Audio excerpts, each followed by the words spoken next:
নমস্কাৰ দৰ্শক সকল LibreOffice Base সম্পৰ্কীয় স্পকেন টিউটৰিয়েললৈ আপোনাক স্বাগতম এই টিউটৰিয়েলত আমি কেনেকৈ কোয়েৰি উইজাৰ্ড ব্যৱহাৰ কৰি সিম্পল কোয়েৰি তৈয়াৰ কৰা হয় ফিল্ড নিৰ্বাচন কৰা হয় ফিল্ডৰ সৰ্টিং ক্ৰম সেটআপ কৰা হয় আৰু এটা কোয়েৰিৰ বাবে অনুসন্ধান মাপদণ্ড বা চৰ্ত দিয়া হয় সেই বিষয়ে শিকিম প্ৰথমতে কোয়েৰিনো কি সেই বিষয়ে শিকা যাওক এটা ডেটাবেছৰ পৰা কিছুমান নিৰ্দিষ্ট তথ্য আহৰণ কৰিবলৈ এটা কোয়েৰি ব্যৱহাৰ কৰিব পাৰি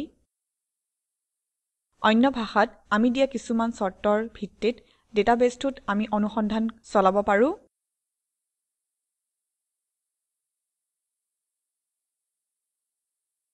উদাহৰণ স্বৰূপে আমাৰ চিনাকি লাইব্ৰেৰী ডেটাবেছ উদাহৰণটো লোৱা যাওক আমাৰ লাইব্ৰেৰীৰ ডেটাবেছটোত আমি কিতাপ আৰু সদস্য সম্পৰ্কীয় তথ্য সঞ্চয় কৰি ৰাখিছিলো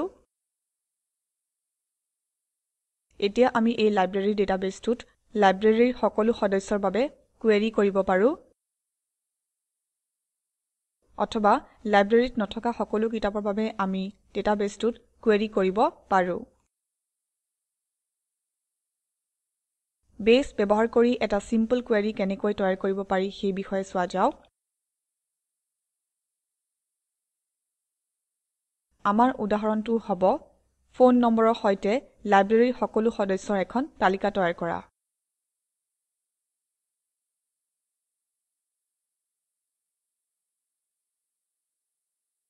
আমি লাইব্ৰেৰীৰ ডেটাবেছটোত আছো আপুনি সম্ভৱত এয়া কেনেকৈ খোলে সেই বিষয়ে এতিয়া জানে বাও পেনেলৰ কোয়েৰিজ আইকনত ক্লিক কৰক সো পেনেলত আমি তিনিটা অপচন দেখা পাওঁ যিহেতু প্ৰথমতে আমি এটা সিম্পল কোয়েৰি তৈয়াৰ কৰিম গতিকে আমি এটা সহজ আৰু দ্ৰুত পদ্ধতি নিৰ্বাচন কৰিম আৰু সেইটো হৈছে কোয়েৰি উইজাৰ্ড ব্যৱহাৰ কৰা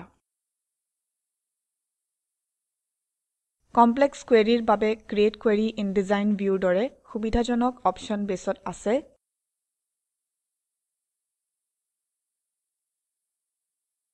আৰু আছে create query in SQL view option এই বিষয়ে আমি পিছত শিকিম এতিয়াৰ বাবে ইউজ উইজাৰ্ড টু ক্ৰিয়েট কোয়েৰিত ক্লিক কৰক এতিয়া আমি এখন পপআপ উইন্ডো দেখা পাইছো য'ত একেবাৰে ওপৰত কোয়েৰি উইজাৰ্ড বুলি কোৱা হৈছে বাওঁফালে 8টা ধাপ দেখা পাইছো এইবোৰৰ মাজেৰে আমি আগবাঢ়িম আমি 1 নম্বৰ ধাপ ফিল্ড সিলেকশ্যনত আছো সোঁফালে টেবল লেবেলৰ তলফালে আমি এটা ড্ৰপ ডাউন বক্স দেখা পাম ইয়াতে এই কোয়েৰিৰ পৰা আমাক লগা ডেটাৰ সোৰ্স নিৰ্বাচন কৰিম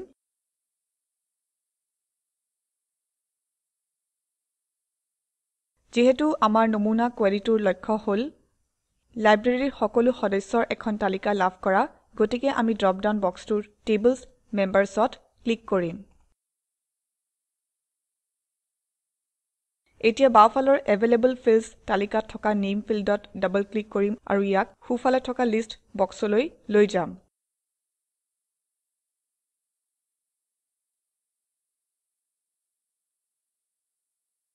ইয়াৰ পিছত বাওঁফালৰ ফোন ফিল্ডত ক্লিক কৰিম আৰু ইয়াক সোঁফাললৈ লৈ যাম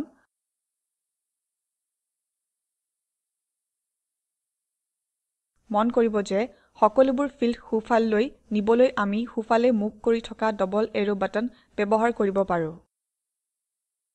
এতিয়া তলত থকা নেক্সট বাটনত ক্লিক কৰো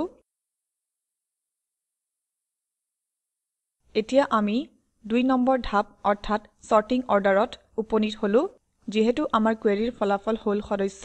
আৰু তেওঁলোকৰ ফোন নম্বৰৰ এখন তালিকা গতিকে ইয়াক যেনে আছে তেনেভাৱে ৰাখিব পাৰি অথবা সদস্যৰ নাম অনুযায়ী আমি তালিকাখন সজাব পাৰো বেছ উইজাৰ্ডে ফলাফল তালিকাত একে সময়তে 4টা লৈকে ফিল্ড সৰ্টিং কৰাৰ সুবিধা দিয়ে এতিয়াৰ বাবে একেবাৰে ওপৰৰ ড্ৰপ ডাউন বক্সত ক্লিক কৰক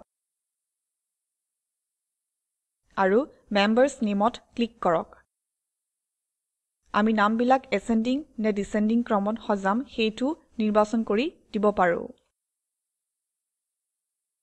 Ascending অপশনত ক্লিক কৰক আৰু পৰৱৰ্তী ধাপলৈ আগবাঢ়ি যাওক 3 নম্বৰ ধাপ Search Conditions এই ধাপটোৱে আমাৰ ফলাফল কিছুমান চৰ্তৰ অধীনত সীমাবদ্ধ কৰাৰ ক্ষেত্ৰত সহায় কৰে উদাহৰণ হিচাপে আমি অকল সেই সকল সদস্য বিচাৰিব পাৰো যি সকলৰ নাম R আখৰেৰে আৰম্ভ হৈছে ইয়াৰ বাবে আমি Fields ড্ৰপ ডাউন বক্সত ক্লিক কৰিম আৰু তাৰ পিছত Members Nameত ক্লিক কৰিম এতিয়া Condition ড্ৰপ ডাউন বক্সত ক্লিক কৰক ইয়াত থকা বিভিন্ন চৰ্তসমূহ লক্ষ্য কৰক Likeত ক্লিক কৰা যাওক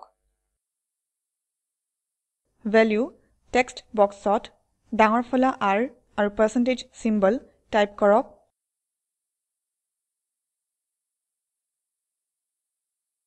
এই ধৰণে আমাৰ কোৱেৰিত আমি সিম্পল আৰু কমপ্লেক্স চৰ্ত সুমুৱাব পাৰো এতিয়া সকলোবোৰ সদস্যৰ তালিকা দেখুৱাবলৈ ভেলিউ টেক্সট বক্সৰ R% ডিলিট কৰি দিয়ক আৰু নেক্সট বাটনত ক্লিক কৰক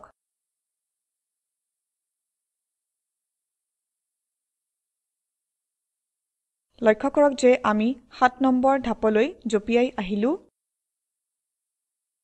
এখন মাত্ৰ টেবুলৰ পৰা এটা সিম্পল কোৱেৰি তৈয়াৰ কৰাৰ বাবে এইটো ঘটিল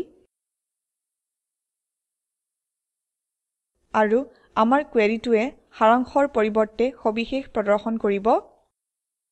Summary queryয়ে গ্ৰুপিঙৰ জৰিয়তে এগ্ৰিগেট ফাংচনৰ পৰা তথ্য প্ৰদৰ্শন কৰে কিছুমান উদাহৰণ হৈছে সদস্যৰ সংখ্যা অথবা সকলোবোৰ কিতাপৰ মূল্যৰ যোগফল এই বিষয়ে আমি পিছত শিকিম ঠিক আছে এতিয়া এলিয়াস সেট কৰা যাওক অৰ্থাৎ ফলাফল তালিকাৰ বাবে সুবিধাজনক আৰু বৰ্ণনাত্মক লেবেল বা হেডাৰ দিয়া যাওক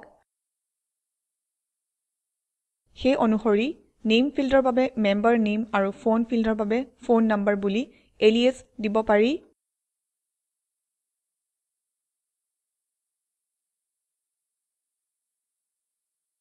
গতিকে দুয়োটা টেক্সট বক্সত এই নতুন এলিয়াস দুটা টাইপ কৰক আৰু নেক্সট বাটনত ক্লিক কৰক এতিয়া আমি একেবাৰে শেষৰ ধাপ অৰ্থাৎ 8 নম্বৰ ধাপত উপনীত হলো ইয়াত আমাৰ সিম্পল কোৱেৰিটোৰ বাবে এটা ধুনীয়া বৰ্ণনাত্মক নাম দিয়ক Name of the query লেবেলৰ বিপৰীতে List of all members and their phone numbers বুলি টাইপ কৰক এতিয়া লক্ষ্য কৰক যে উইজাৰ্ডখনত আমাৰ পছন্দসমূহৰ এক ৰূপৰেখা দেখা পাইছো ইয়াৰ পৰা আমি কেনেকৈ আগবাঢ়িম ওপৰৰ সোঁফালে থকা ডিসপ্লে কোৱেৰি অপচনত ক্লিক কৰক আৰু তাৰ পিছত ফিনিশ বাটনত ক্লিক কৰক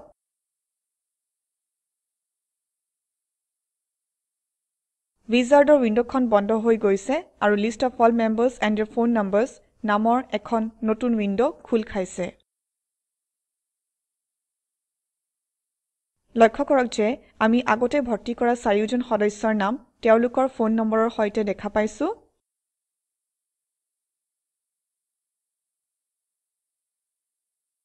আমি আৰু দেখা পাইছো যে তালিকাখন আখৰ অনুযায়ী এসেন্ডিং ক্ৰমত সজ্জিত হৈছে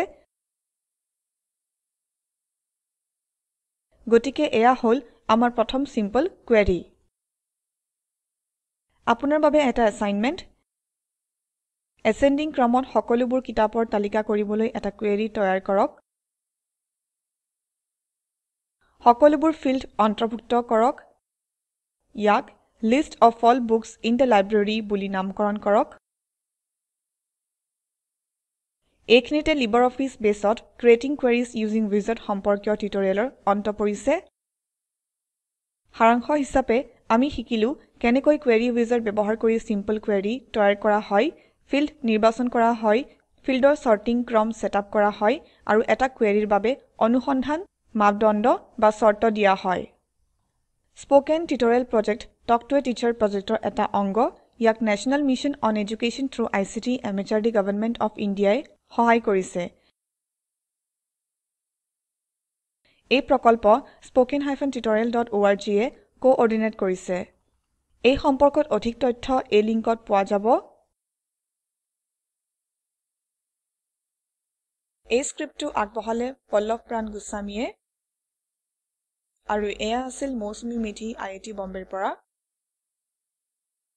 অংশগ্ৰহণৰ বাবে ধন্যবাদ